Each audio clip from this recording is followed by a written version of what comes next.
ढलना, पर्यावरण के हिसाब से ढलना, इसी को तो हम लोग कहते हैं अनुकूलन कहते हैं, एडाप्टेशन। जलीय पौधों में रूट सिस्टम रिड्यूस कर जाते हैं या किसी किसी में होता ही नहीं है, रूटलेस हो जाते हैं। जैसे कि आपके जो है हाइडिला प्लांट्स है, वो रूटलेस प्लांट्स है ना, उसमें है ना जलकुंभी, जब कम पानी बचता है नदी में तो बच्चे लोग क्या करते हैं, उसको बाहर निकाल करके जो है ना कूदते हैं, ताकि जो है उसमें जो हवा भरा रहता है ना, हवा भरा रहता है स्पॉन्जी लेयर्स, वो जो है जोरदार आवाज़ निकलता है, फट फट का आवाज़ निकलता है। इससे जो है उसको क्या मिलता है, बायोन्सी मिलता है। क्या मिलता है, बायोन्सी, यानी तैरने में मदद मिलता है उसको।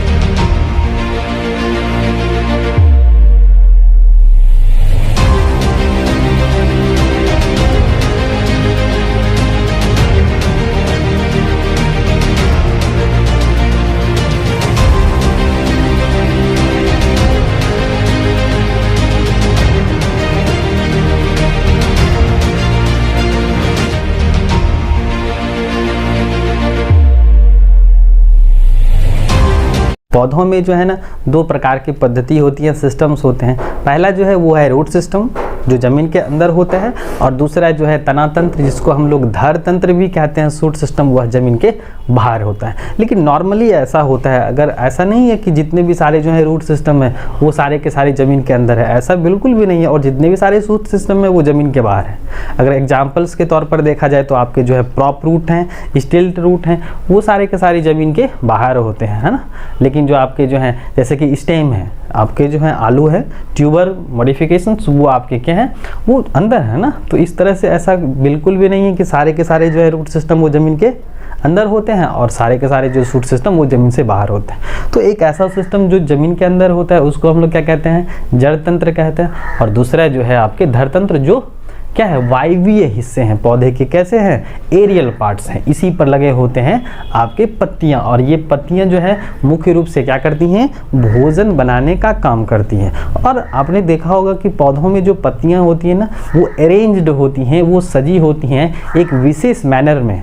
अब सवाल पैदा होता है कि वह विशेष मैनर में क्यों सजी होती हैं, क्योंकि इनका जो काम होता है प्रकाश संश्लेषण करना, क्योंकि इनका जो रंग होता है क्लोरोफिल की मौजूदगी के कारण जो है इनका रंग हरा होता है। और इसलिए भी क्योंकि यह क्या करता है, प्रकाश संश्लेषण की प्रक्रिया में अहम भूमिका निभाते हैं।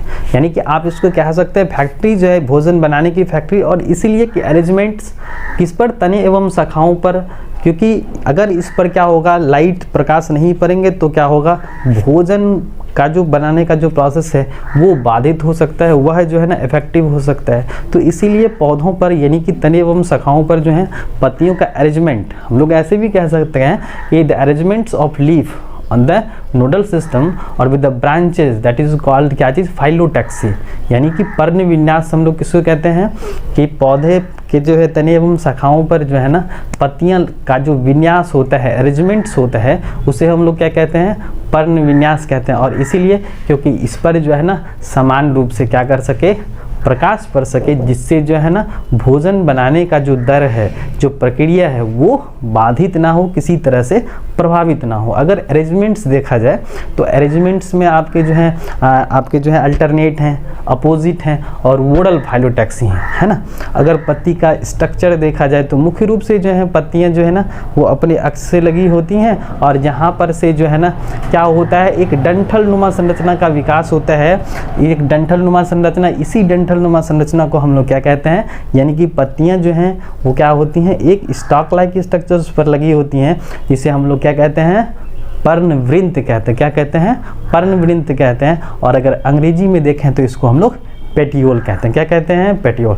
यही पेटियोल जो है आगे चल करके आपके जो है लीफ ब्लेड में प्रवेश करते हैं और अपेक्स तक जाते हैं, पत्ती के सबसे अंतिम सिरे तक जाते हैं। इसीलिए इसका जो है अब पेटियोल का नाम बदल करके क्या हो गया, मिड वैन हो गया, जिसको हम लोग क्या कहते हैं, मध्य सिरा कहते हैं। क्या कहते हैं, मध्य सिरा, मिड वैन कहते हैं। और मिड वैन से जो क्या ब्रांचेज निकले उसको हम लोग क्या कहते हैं, वैन कहते हैं। क्या कहते हैं, वैन, सिरा कहते हैं। और सिरा से जो निकलता है ना उसको हम लोग लोग क्या कहते हैं, वैनलेट्स कहते हैं। क्या कहते हैं, वैनलेट। ये आपके जो है लीफ मार्जिन, ये जो है ना विभिन्न आकृति के हो सकते हैं, और यहाँ पर जो जैसे ही क्या होता है आपके पेटियोल निकल करके मिड वैन, और मिड वैन जो है वो एपेक्स तक जाता है, यानी कि पत्ती के अंतिम सिरे तक जाता है। जहाँ से एक्सेस लगा हुआ है आपका जो है मुख्य अक्ष, जहाँ से पत्तियाँ लगी हुई हैं पेटियोल अटैचमेंट, वहाँ पर जो है ना कुछ लीफ लाइक स्ट्रक्चर्स होते हैं, एक पत्ती नुमा संरचना जो कि पेयर्स में होती हैं, एक इस साइड भी होगा और इस साइड भी होगा।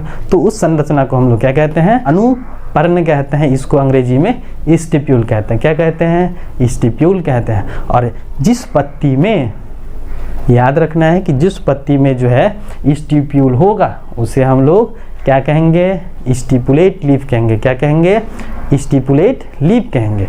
जिसमें स्टिप्यूल एब्सेंट होगा उसे हम लोग क्या कहेंगे, एक्स स्टिपुलेट कहेंगे।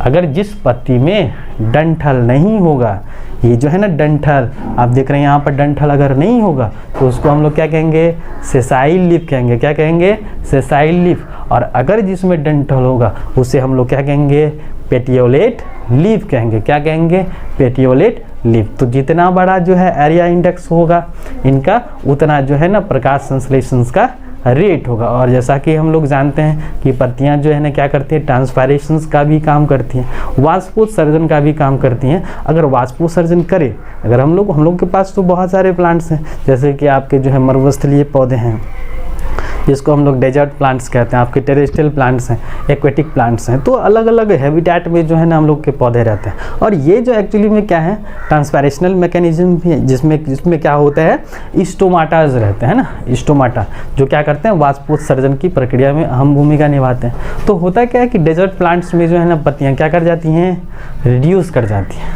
अगर हम लोग एग्जाम्पल्स के तौर पर देखें तो आपके जो है नागफनी में क्या होता है, ये पत्तियां जो है कांटेनुमा संरचना में बदल जाती। क्यों बदलती है, क्योंकि जो है ना रूट सिस्टम जो होता है हाईली डेवलप होता है। हाईली डेवलप क्यों होंगे, क्योंकि इसके पास जो है पानी की कमी है, स्कार्सिटी ऑफ वाटर है। अब स्कार्सिटी ऑफ वाटर है तो क्या करेंगे, अगर पत्तियां जो हैं वो हाईली डेवलप हो जाएंगी डेजर्ट प्लांट्स में तो क्या होगा, रिस्पायरेशन रेट ज़्यादा होगा, तो ये क्या हो जाएंगे, ग्रो नहीं कर पाएंगे ना, लंबे समय तक ये जिंदा नहीं रह पाएंगे। तो इसीलिए क्या होता है, रूट सिस्टम हाईली डेवलप होता है, लेकिन जो है ये पत्तियां जो है ना वो क्या हो जाती हैं, कांटेनुमा संरचना में बदल जाती है, मॉडिफाई कर जाती है, ताकि क्या हो, ट्रांसपायरेशन रेट जो है वो क्या हो जाए, कम हो जाएगा। तो कम होगा तो मेंटेनेंस बना रहेगा। लेकिन आपके जो है जलीय पौधों में क्या होता है, जलीय पौधों में जो है ना पत्तियां जो है विकसित होती हैं, रूट सिस्टम क्या कर जाते हैं, रिड्यूस कर जाते हैं। लेकिन वही होता क्या है कि ओपनसिया में जब क्या हो जाए, लीफ सिस्टम जो है ना प्रकाश संश्लेषण का काम करती है। अब प्रकाश संश्लेषण है तो ग्रीनिश होगा पत्तियां। अब क्या होता है कि ये रिड्यूस कर गई, क्या कर गई, रिड्यूस कर गई। तो प्रकाश संश्लेषण का काम कौन करेगा, तो उनके स्टेम करते हैं, यानी कि पत्ती का काम था प्रकाश संश्लेषण करना, लेकिन अब वो क्या कर गई, कांटेनुमा संरचना में बदल गई। क्यों बदल गई, क्योंकि उसको क्या करने हैं, वाष्पोत्सर्जन की दर को कम करना है। तो प्रकाश संश्लेषण का काम कौन करेगा, तो स्टेम करेंगे ना। तो इसीलिए स्टेम कैसे हो जाते हैं, फ्लैशी हो जाते हैं, ठीक हो जाते हैं, और साथ साथ ग्रीनिश हो जाते हैं, जिस वजह से वो क्या करते हैं, प्रकाश संश्लेषण का काम करते हैं। इसीलिए आप जो है ना नागफनी या एलोवेरा का जो है स्टेम खोलिएगा ना, तो वहाँ पर आपको जो है बहुत सारे वाटर कंटेंट्स मिलेंगे, बहुत सारे जो है ना लेदरी टाइप के मिलेंगे। आप उसको प्रेस कीजिएगा ना तो जो है ना वह कैसा लेदरी दिखेगा, ठीक है। तो यहाँ पर जो है ना स्टेम सिस्टम जो है ना वह कैसे हैं, ग्रीनिश है, ठीक है। और साथ साथ जो है ना यह क्या करता है, भोजन बनाने का भी काम करता है, क्योंकि पत्तियां तो रिड्यूस कर गई है ना। तो ये तालमेल होना बहुत ज़रूरी है। तो आपके रूट सिस्टम और शूट सिस्टम के बीच जो जिसे हम लोग क्या कहते हैं, ढलना, पर्यावरण के हिसाब से ढलना, इसी को तो हम लोग कहते हैं अनुकूलन कहते हैं, एडाप्टेशंस कहते हैं, जो कि आपके जलीय पौधों में भी ऐसा होता है, स्थलीय पौधों में भी ऐसा होता है, और मरुभूमि पौधों में भी होता है। क्योंकि अगर वो अपने पर्यावरण के हिसाब से अडाप्ट ना करेंगे ना तो वो क्या हो जाएंगे, मर जाएंगे ना, वो सर्वाइव नहीं कर पाएंगे। तो इसीलिए जलीय पौधों में जो रूट सिस्टम होता है वह क्या होता है, जलीय पौधों में रूट सिस्टम रिड्यूस कर जाते हैं, या किसी किसी में होता ही नहीं है, रूटलेस हो जाते हैं। जैसे कि आपके जो है हाइडिला प्लांट्स है, वो रूटलेस प्लांट्स है ना, उसमें जड़ होता ही नहीं है। लेकिन आप इधर आ जाइए जलकुंभी में क्या होता है, रूट सिस्टम कम डेवलप होते हैं, उनके पौधों पर जो है ना वैक्सी लेयर होते हैं, ताकि वो पौधे में अगर भीगे भी ना तो जल्दी खराब नहीं हो। उनके जो है पेटियोल होते हैं फूले हुए, स्वेल किया हुआ रहता है। इसीलिए कभी कभी जो है ना जलकुंभी जब कम पानी बचता है ना नदी में, तो बच्चे लोग क्या करते हैं, उसको बाहर निकाल करके जो है ना कूदते हैं, ताकि जो है उसमें जो हवा भरा रहता है ना, हवा भरा रहता है स्पॉन्जी लेयर्स, वो जो है जोरदार आवाज़ निकलता है, फट फट का आवाज़ निकलता है। इससे जो है उसको क्या मिलता है, बायोंसी मिलता है। क्या मिलता है, बायोंसी, यानी तैरने में मदद मिलता है। उसी तरह से जो है आपके मरुस्थलीय वाले पौधे हैं ना, रूट सिस्टम ज़्यादा डेवलप करते हैं। आपके जो है लीफ सिस्टम जो है ना वो क्या कर गए, रिड्यूस कर गए, कम विकसित हो गए, या जो है मॉडिफाई कर गए कांटेनुमा संरचना में। स्टेम सिस्टम क्या हो गए, आपके ठीक हो गए, जो भोजन क्या करते हैं, संग्रह करते हैं। तो इस तरह से जो है आपके अलग अलग प्रकार के प्लांट्स जो अलग अलग हैबिटेट्स में रहकर वो क्या करते हैं, अपने आप को एडाप्ट करते हैं, पर्यावरण के हिसाब से ढालते हैं। तो इसी को हम लोग इस कहानी में जीव विज्ञान की भाषा में क्या कहते हैं, अनुकूलन कहते हैं, एडाप्टेशंस कहते हैं, यानी कि जीवों का पर्यावरण के हिसाब से ढल जाना क्या कहलाता है, अनुकूलन कहता है। अब अनुकूलन तो है, लेकिन क्या करने हैं, प्रजनन भी ना करने हैं।